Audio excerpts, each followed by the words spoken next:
আপনি আমার চেয়ে অনেক স্মার্ট। আপনি যদি এখন শাক দিয়ে মাছ ঢাকতে চান তাহলে আমি এটা আমি বলতেছি যে আপনি মাহফুজের বা আসিফের কোন কাজের আপনি সমালোচনা করছেন? আপনি বলতেছেন যে যথেষ্ট পরিমাণে যে যারা হাসিনার আমলে সম্মতি উৎপাদন করছে তাদের বিরুদ্ধে যে ব্যবস্থা নেওয়া হয় নাই, সেইটা হলো মাহফুজের ব্যর্থতা বা আসিফের ব্যর্থতা। না দেখেন আপনি অবশ্যই ব্যর্থতা। কেন? মানে এখনো পর্যন্ত ওটা তো ওনার কাজ, এটার জন্য আবার আসিফকে দায়ী করা যাচ্ছে না। আসিফের কাজ হচ্ছে এলজিআরডি উনি দেখেন, উনি স্পোর্টস মিনিস্ট্রি দেখেন, আসিফ মাহমুদ এই দুইটা মন্ত্রণালয় দেখেন। এখন এই দুইটা মন্ত্রণালয়ের আপনি বলেন না যে কোন কোন বিষয়গুলা আপনি বলেন। আমি ইশাকের কথা বললাম, মেয়র ইশাকের ক্ষেত্রে আসিফের অবস্থান এবং সেই আসিফ জনাব আসিফ নজরুল দেখেন আসিফকে আমরা কি দেখেন আমি একজন প্রশাসক আসিফকে কোনোভাবে উত্তর ঢাকায় প্রশাসক নিয়োগের ক্ষেত্রে আসিফের গাজোয়ারি অবস্থান আপনারা কোনোদিন প্রতিবাদ করেন না। এটা অন্য কোনো উপদেষ্টা হলে অন্য কোনো সরকার হলে কি মানে কি জোয়ারি অবস্থান, গাজোয়ারি অবস্থান, গায়ের জোরে নেওয়া। মানে হ্যাঁ গায়ের জোরে কি করছে? মানে কি করছে? উত্তর ঢাকায় প্রশাসক নিয়োগ দিচ্ছে, দক্ষিণ ঢাকায় ইশাককে নিয়াতে দেন নাই, শপথ নিতে দেন নাই। আমি শপথ নিতে দেন, এটা একটা সাবজুডিস ম্যাটার ছিল। কোনো সাবজুডিস ম্যাটার ছিল না, হাইকোর্ট থেকে সেটা সেটেল ম্যাটার ছিল। উনি বলছেন যে উনি আইন উপদেষ্টার জন্য ওয়েট করতেছেন, যদিও খুব ভালোভাবে জানতেন যে আইন উপদেষ্টা আছেন হচ্ছে এখন সাউথ আফ্রিকা, এবং আইন উপদেষ্টা আসার পরে বলছেন যে সময় পার হয়ে গেছে। এখন দেখেন না সময় পার হয়ে গেছে, এখন যে সেক্ষেত্রে যে মন্ত্রণালয়ের দায়িত্ব ছিলেন এই মন্ত্রণালয়ের এটা বিষয় বা এটা হচ্ছে হাইকোর্টের বিষয়। তো হাইকোর্টের বিষয় হাইকোর্টের ম্যাটারটা সেটেল ছিল। এখন আসিফ মহোদয় তার অনুযায়ী আপনার এলজিআরডি তে উনি যেই ডিসিশন নেওয়া প্রয়োজন উনি এই ডিসিশন নিয়েছে। এটার যদি আপনার কোনো ধরনের আমার প্রশ্ন এটা না, আমার প্রশ্ন এটা না জনাব আব্দুল্লাহ, এইটা আমার প্রশ্নই না। আমার প্রশ্ন হচ্ছে যে আপনারা যৌক্তিকভাবে উনাদের কাজের কোনো প্রতিবাদ আমার উত্তর আমার ফাইন্ডিংস হচ্ছে না, আপনারা করেন নাই। আমরা করেন নাই কারণ হচ্ছে যে আপনারা তাদের বন্ধু, আমরা হচ্ছে এবং এনসিপির জন্য তারা জায়গা খালি রাখতেছে। দেখেন উনারা জুলাই গণ অভ্যুত্থানের প্রতিনিধি হিসেবে সেখানে গিয়েছে, ওনারা এনসিপির কোনো প্রতিনিধি হিসেবে সেখানে যায় নাই। না তাহলে অথবা কি বা আমাদের কোনো প্রতিনিধি হিসেবে সেখানে যায় নাই যে তাদের সাথে আমাদের বন্ধুত্বের সম্পর্ক, এক নম্বর বিষয়। 2 নম্বর বিষয় যেভাবে বলা হচ্ছে যে তাদের জন্য জায়গা খালি করে রাখা হইতেছে, এটা কমপ্লিটলি একটা ভুল ধারণা। আমরা আমাদের সংগঠন আমাদের নিজেদের মতো করে আগাচ্ছি, এবং এটা হচ্ছে আমরা আমাদের নিজেদের মতো করে যখন হচ্ছে আমাদের কিছুদিন আগে হচ্ছে আমাদের গঠনতন্ত্র আমরা জমা দিয়েছি, কিছুদিন আগে হচ্ছে আমাদের রেজিস্ট্রেশনের বিষয় জমা দিয়েছি। আবার আমরা যখন হচ্ছে কাউন্সিল করে সেক্ষেত্রে আমাদের পূর্ণাঙ্গ হচ্ছে আমরা কমিটি দিব। সেই ক্ষেত্রে এটা কে আসছে কে গেছে আসবে না, কাউন্সিলটা কি আপনাদের অতি শীঘ্রই করার কোনো ইচ্ছা আছে না কাউন্সিলটা আপনারা পরে করবেন? এটার ব্যাপারে কি সিদ্ধান্ত আছে? কাউন্সিল আপনারা কবে করবেন? মানে আমরা ইতিমধ্যে হচ্ছে রেজিস্ট্রেশনের বিষয়টা নিয়ে আমরা এতদিন কাজ করেছিলাম, আপনি জানেন জাস্ট 2 দিন আগে আমরা রেজিস্ট্রেশনের বিষয়টা সম্পন্ন করেছি। এখন অন্যান্য যে ফরওয়ার্ডিং যে বিষয়গুলো নিয়ে আছে সেগুলো নিয়ে আমরা আলোচনা করব। ওকে, তারপরে আমাদের কোনো এক্সিকিউটিভ মিটিং হয়নি। আপনি মানে কাউন্সিলটা কবে হবে সেই ব্যাপারে আপনাদের এখন এক্সিকিউটিভ মিটিং হওয়ার পরে তারপর আপনারা সিদ্ধান্ত নেন, ফের না? আমরা সিদ্ধান্ত নেব। আচ্ছা, রাজনৈতিক বা প্রশাসনিক অভিজ্ঞতা রয়েছে, দল প্রসঙ্গে আসি, রাজনৈতিক বা প্রশাসনিক অভিজ্ঞতা রয়েছে এমন কাউকে কি আপনারা সন্ধান করতেছেন? মানে আপনাদের দলে কি মানে আপনারা কোনো মুরব্বি চান, মানে যারা রাজনৈতিক বা প্রশাসনিক অভিজ্ঞতা রয়েছে, বা মানে এই ব্যাপারে কি ভাবনা আপনাদের যে আপনারা কোনো আমরা ইতিমধ্যে হচ্ছে আমরা উপদেষ্টা মানে আমাদের রাজনৈতিক দলের রাজনৈতিক উপদেষ্টা এবং অরাজনৈতিক উপদেষ্টা আমরা হচ্ছে চাই আমাদের পার্টিতে হচ্ছে ইনক্লুড হোক। সেটির জন্য হচ্ছে আমরা সিভি আহ্বানও করেছি, সেই জায়গা থেকে আমরা কথা বলছি, অনেকের সাথে আমাদের কথা হচ্ছে, এবং সেটা হচ্ছে আমরা যে ধরনের রাজনীতি করতে চাই এবং হচ্ছে বাংলাদেশপন্থী রাজনীতি, সেক্ষেত্রে অনেক সিনিয়র হচ্ছে আপনি যাদেরকে বললেন হয়তো সিনিয়র রাজনীতিবিদ রয়েছে, বুদ্ধিজীবী রয়েছে, লেখক রয়েছে, বা হচ্ছে রিটায়ার্ড। বুঝতে পারছি। এর মধ্যে কি আপনারা আসলে আদর্শগতভাবে কোনো রাজনৈতিক বা প্রশাসনিক ব্যক্তিত্ব আপনাদের মাথায় আছে, যে যেমন ধরেন বিএনপির কেউ বা জামায়াতের কেউ, বা ধরেন আমদালিব রহমান পার্থ বা ডক্টর মোহাম্মদ ইউনূস, মানে আদর্শ হিসেবে আপনারা কাউকে সামনে রাখছেন? ধরেন বিএনপি তারেক রহমান সাহেবের মতো একজনকে চান, বা জামায়াতের শফিকুর রহমানের মতো, বা জনাব আমদালিব রহমান পার্থের মতো, বা ডক্টর মোহাম্মদ ইউনূসের মতো? ওকে, সেক্ষেত্রে আমরা হচ্ছে যারা আমাদের সাথে মানে আমরা যেই এখানে তো হচ্ছে ডক্টর মোহাম্মদ ইউনূস, তারপরে হচ্ছে ডক্টর মোহাম্মদ ইউনূস তো হচ্ছে অন্তর্বর্তীকালীন সরকারের প্রধান, এক্ষেত্রে একটা হচ্ছে তার মতো মানে আন্তর্জাতিকভাবে পরিচিত ওয়েস্টার্ন এডুকেটেড আমাদের অ্যাডভাইজরদের আমরা হচ্ছে যাদেরকে আমরা অ্যাডভাইজর নিতে চাই, আমরা একটা স্ট্যান্ডার্ড আমরা বলেছি যে হয়তো রিটায়ার্ড কোনো অফিসার হইতে পারে, বুদ্ধিজীবী হইতে পারে, লেখক হইতে পারে, রাজনৈতিক অভিজ্ঞতা সম্পন্ন মানুষ হইতে পারে। এখন এটাকে ইন্ডিভিজুয়াল আমরা কোনো ক্যারেক্টারাইজেশন করতে যাচ্ছি না, একদম যে এমসিকিউ কোশ্চেনের মতো যে ডক্টর মোহাম্মদ শফিকের মতো হইতে হবে, অথবা হচ্ছে তার ইন্ডিভিজুয়ালি কোনো ক্যারেক্টার না। আচ্ছা, আমি একটু মানে একটু বোঝার জন্য আমি একটু বলতে চেষ্টা করতেছি, আপনারা এই যে রাজনৈতিক বা মানে আপনারা যে উপদেষ্টা চাইতেছেন তাদের কি আসলে আপনাদের মনের মধ্যে তো নিশ্চয়ই একটা ক্রাইটেরিয়ন আছে যে আপনারা কিভাবে কিরকম একজন মানুষ চান? তিনি কি একজন রিটায়ার্ড আমলা, তিনি কি একজন রিটায়ার্ড সামরিক অফিসার, তিনি কি একজন বিদেশে থাকেন কিন্তু রাজনীতিতে বড় ভূমিকা রাখেন, কলাম লেখেন, এরকম একজন ওয়েস্টার্ন এডুকেটেড আন্তর্জাতিক বিশ্বের ডার্লিং ডক্টর মোহাম্মদ ইউনূসের মতো ওরকম কেউ? কাকে চায়, কাকে চিন্তা করতেছেন আপনারা? আমি নামটা বলছি ব্যক্তি আমরা সব ধরনের, আপনি যতগুলো হচ্ছে ক্রাইটেরিয়া বললেন, সব ধরনের মানুষগুলোকেই আমরা উপদেষ্টা হিসেবে চাই। উপদেষ্টা হিসেবে চান তাদের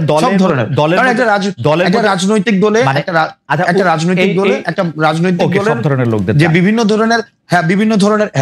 ধরনের রাজনৈতিক দলের অনেক কাজ থাকে, পলিসি মেকিং এর কাজ থাকে, পলিসি এক্সিকিউশনের কাজ থাকে, এখানে একটা রাজনৈতিক দলের অনেক ধরনের কাজ আছে। আপনাদের দলের হায়ারার্কিতে উপদেষ্টাদের অবস্থান কিরকম হবে, আপনার উপরে না আপনার নিচে? আমরা একটা অ্যাডভাইজরি প্যানেল করব। যেমন দেখেন আমরা বলছি, দেখেন অ্যাডভাইজর প্যানেল থাকবে, আমাদের একটা পলিটিক্যাল কাউন্সিল থাকবে, পলিটিক্যাল কাউন্সিলটা সবার উপরে থাকবে। এই পলিটিক্যাল কাউন্সিলের আন্ডারে থাকবে আমাদের প্রেসিডেন্ট সেক্রেটারি, এবং প্রেসিডেন্ট সেক্রেটারি হচ্ছে আমাদের একটা হচ্ছে এক্সিকিউটিভ বডির মধ্য দিয়ে তারপর হচ্ছে কার্যক্রম পরিচালনা করবেন। যেহেতু আপনি এই জুলাই আন্দোলন থেকে শুরু করে মানে 1 বছর আগে যে আন্দোলনটা একটা পরিণতি পেয়েছে সেটা থেকে শুরু করে সরকারে থাকার কারণে আপনি অনেক বিষয়ে কালের সাক্ষী, সেজন্য আপনাকে একটু শুরু করতে চাই। জনাব আসিফ মোহাম্মদ সজীব ভাই, আপনি কি করে উপদেষ্টা হলেন? মানে আমি প্রশ্নটা এরকম করে করি, আপনার নাম উপদেষ্টা হিসাবে কে প্রস্তাব করলো বা কিভাবে আপনি উপদেষ্টা পরিষদে গেলেন? 5 আগস্টের পর যখন সরকার গঠন প্রক্রিয়া চলছিল, 5 থেকে 8 আগস্ট এই সময়টাতে, 5 আগস্টে আমরা সবাই একটা জায়গায় তো একমত ছিলাম যে প্রধান উপদেষ্টা হবেন ডক্টর মোহাম্মদ ইউনূস, কিন্তু বাকিদের বিষয়টা ঠিক ছিল না। তবে আমাদের কিংবা তখনকার যারা সমন্বয়ক সবার একটা এক্সপেরিয়েন্স হচ্ছে, দেখা গেছে আমাদের 69-এর গণঅভ্যুত্থানে ছাত্রদের অবদান আছে, 90-এর গণঅভ্যুত্থানে ছাত্রদের গুরুত্বপূর্ণ অবদান আছে, তারা জীবন দিয়েছে। কিন্তু পরবর্তীতে দেশ গঠন প্রক্রিয়ায় বা সেটাতে ছাত্রদের অংশীদারিত্ব না থাকার কারণে দেখা গেছে যে ছাত্রদের ভাগ্যের আসলে কোনো পরিবর্তন হয় নাই। আর একটা বিষয় ছিল, সেটা হচ্ছে গণঅভ্যুত্থানের পরে আমরা যখন উপদেষ্টাদের তালিকা নিজেরাও করছিলাম, আরো বিভিন্ন জায়গা থেকে স্টেক হোল্ডারদের থেকে নিচ্ছিলাম তালিকা, তো দেখে আমাদেরও অতটা শিওর হতে পারছিলাম না, কারণ আমরা তো তাদেরকে ব্যক্তিগতভাবে চিনতাম না, আমরা হয়তো টিভিতে দেখেছি বা অনেককে দেখিও নাই, শিওর হতে পারছিলাম না যে তারা কতটুকু গণঅভ্যুত্থানকে ধারণ করে কাজ করবে। তো সেই জায়গা থেকে আমার যতদূর মনে পড়ে 6 কি 7 আগস্ট টিএসসিতে আমাদের 158 জন সমন্বয়ক সহ আরো যারা গুরুত্বপূর্ণ ভূমিকা রেখেছিল তাদেরকে নিয়ে একটা বৈঠক ছিল। তো ওই বৈঠকেই মোটামুটি সবাই প্রস্তাব করে যে আমাদের মধ্য থেকে ছাত্রদের মধ্য থেকে উপদেষ্টা পরিষদে যাওয়া উচিত, এবং সেখানে যদিও বাকি স্টেক হোল্ডারদের থেকে, যেমন তখন সেনাবাহিনী একটা স্টেক হোল্ডার ছিল, তারপরে রাজনৈতিক দলগুলো স্টেক হোল্ডার ছিল, তো উপদেষ্টা পরিষদে যাওয়া উচিত। তো সব দিক থেকে ইয়া হচ্ছিল যে 2 জন গেলে, তারপরে সেখানেই সবাই মিলে সিদ্ধান্ত নেয় যে নাহিদ ভাই এবং আমি উপদেষ্টা পরিষদে যাব প্রাথমিকভাবে। পরবর্তীতে তো মাহফুজ ভাই মাননীয় প্রধান উপদেষ্টার বিশেষ সহকারী হন এবং পরবর্তীতে উপদেষ্টা হন। সেটা কি 158 জন সমন্বয়ক যারা ছিলেন তারা নাম প্রস্তাব করে সেটা ঠিক করেছেন? মানে সেটা কি কোনো ভোটাভুটির মাধ্যমে? না, সমন্বয়কদের মধ্যে যারা উপস্থিত ছিলেন সবার মোটামুটি ঐকমত্যের ভিত্তিতে আমরা যাই। ওকে, উপদেষ্টাদের তালিকার কথা আপনি বলছিলেন, সেই উপদেষ্টাদের তালিকা কার কার কাছ থেকে আসছিল? আপনারা মানে এই কারা উপদেষ্টা হবেন সেই সিদ্ধান্ত কি আপনারাই নিচ্ছিলেন? মানে যারা আমরা এটা প্রক্রিয়ার মধ্য দিয়ে গিয়েছি সে সময়টায়। আমরা একটা লিয়াজো কমিটি করেছি, আপনি যদি মনে করতে পারেন। সেটার লিড দিচ্ছিলেন আমাদের বর্তমান উপদেষ্টা মাহফুজ আলম এবং আরো 4-5 জন যারা বিভিন্ন সোসাইটির বিভিন্ন সেক্টরের সাথে বিভিন্নভাবে সম্পৃক্ত ছাত্রদের মধ্য থেকেই।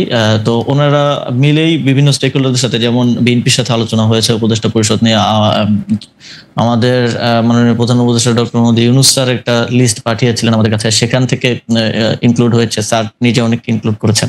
তো সবকিছু মিলিয়ে একটা উপদেষ্টা পরিষদ প্রাথমিকভাবে গঠিত হয়েছিল, পরবর্তীতে বিভিন্ন সময় সেটা আরো বর্ধিত হয়েছে। তার মানে হচ্ছে যে আপনারা বিএনপির একটা লিস্ট, জামাতের একটা লিস্ট, প্রফেসর ডক্টর মোহাম্মদ ইউনূসের একটা লিস্ট, সবগুলি নিয়েই মোটামুটিভাবে আমরা যেটা আপনাদের কাছ থেকে জানতে পেরেছি বিভিন্ন সময়, বা উপদেষ্টারাও বলেছেন যে একটা সবগুলি নামের মধ্যে থেকে যে নামটা কমন বা যে নামটা নিয়ে বিতর্ক সবচেয়ে কম, এরকম নামগুলি আপনারা খুঁজছিলেন। ফাইনালি আপনারা যে উপদেষ্টা পরিষদটা পান, সেই উপদেষ্টা পরিষদটা যে সময় আপনি শপথ নিলেন, যাদেরকে দেখলেন বা যাদের নাম শুনলেন, সেটা নিয়ে আপনারা মোটামুটি সন্তুষ্ট ছিলেন সেই সময়? এখন পর্যন্ত আসলে সত্যি কথা বলতে গেলে সেই উপদেষ্টা পরিষদের 50-60% মানুষকে আমরা চিনি, আর এর বাইরে অনেকে হয়তো আমরা চিনিও না। কিন্তু ঐকমত্যের ভিত্তিতে বা আমরা সোশ্যাল মিডিয়া কিংবা গুগল ঘেটে দেখেছি যে তাদের প্রোফাইল কিরকম। যেমন এমনও অনেকের নাম আসছে যাদের প্রোফাইল বা ব্যাকগ্রাউন্ড একটু প্রবলেমেটিক, তো আমরা বিভিন্ন জন থেকে খোঁজ নিয়ে তাদের নাম বাদও দিতে হয়েছে। আবার এমন নাম আসছে যেটা হয়তো বিএনপির পছন্দ হয়নি বা এর খুবই রিজিড পজিশন ছিল, সেটাও বাদ দেওয়া হয়েছে। তো এইভাবে একটা সর্বজন গ্রহণযোগ্য একটা উপদেষ্টা পরিষদ বানানোটাই, যাতে করে সবার একটা ইয়ে থাকে, এটাই ছিল উদ্দেশ্য এবং শেষ পর্যন্ত সেটা হয়েছে। মূলত এটা কোঅর্ডিনেট করেছিল মাহফুজ ভাই, যে লিয়াজো কমিটি হয়েছিল তারা। এই কারণে আমাদেরকে আবার অনেকগুলো যারা নেতৃত্বে ছিলেন তাদের অনেকগুলো দিকে আসলে মেনটেন করতে হচ্ছিল। তা আমরা দেখেছি, আমরা অবগত ছিলাম, বাট পুরো জিনিসটা প্রক্রিয়াটা মাহফুজ ভাই সহ ইয়ে করেছিলেন। ওকে, একটু মানে যেহেতু ওইখান থেকে শুরু করলাম, একটু আর্মেনিয়া কথা বলি। আপনি জানেন যে আওয়ামী লীগের যারা আছেন তারা সবাই মনে করেন, অনেকেই মনে করেন যে এটা আপনাদের ক্রেডিট না। আওয়ামী লীগের সবাই মনে করেন মোটামুটি এটা আপনাদের ক্রেডিট না, দেশের লোকজন কোনো আন্দোলনের মধ্যে কোনো অংশগ্রহণ করে না, এটা দেশি বিদেশি ষড়যন্ত্র এক। আর দ্বিতীয় হচ্ছে সেনাবাহিনী বন্দুকের নল উল্টা দিকে ঘুরিয়ে দিয়েছিল বলে তাদের পতন হওয়া সম্ভব হয়েছে। এবং বিশেষ করে সেনাপ্রধানকে তারা দায়ী করেন যে সেনাপ্রধানের বেইমানির কারণেই, কোট আনকোট বেইমানির কারণেই আসলে তাকে দেশ ছেড়ে চলে যেতে হয়েছে বা আওয়ামী লীগ সরকারের পতন হয়েছে।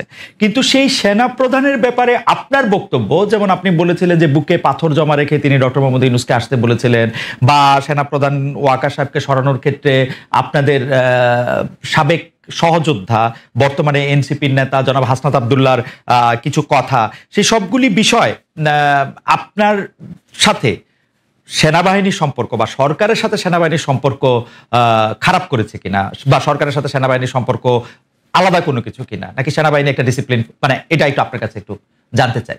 বিশেষ করে আপনার বক্তব্যের পরে এটা এরকম মনে হয়েছে কিনা ডক্টর মোহাম্মদ ইউনূস হয়তো সেনাপ্রধানকে এখন থেকে খারাপ ভাবতে শুরু করলেন, যে উনি যেহেতু আমাকে চানি নাই তাহলে আমিও ওনাকে চাই না, ব্যাপারটা এরকম হয়েছে কিনা?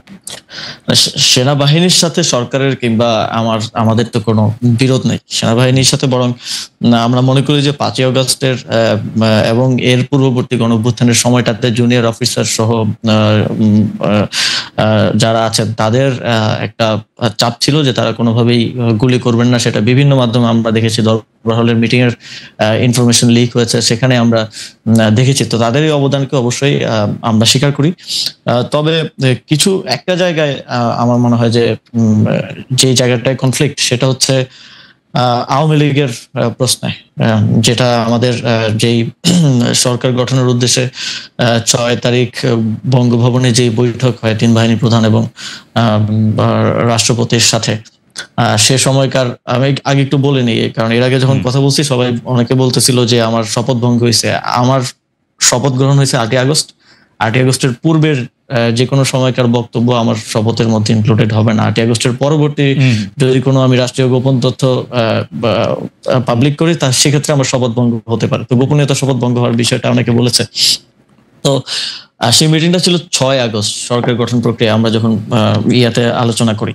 তো সেখানেই এটা আমি আমার আগের বক্তব্য বলেছি যে সেখানে এই কথাটা এসেছিল যে সেনাপ্রধান বলেছিলেন যে দেশের 30-40% মানুষ তো আওয়ামী লীগকে সাপোর্ট করে। তো যে অন্তর্বর্তীকালীন সরকার আসবে সেটা তো সবার কাছে গ্রহণযোগ্য হইতে হবে। তো আওয়ামী লীগের সেই 30-40% মানুষ তো ডক্টর মোহাম্মদ ইউনূসকে হেট করেন। তো এটা নিয়ে আমাদের 3-4 ঘন্টার মতো প্রায় এই টপিক সহ আরো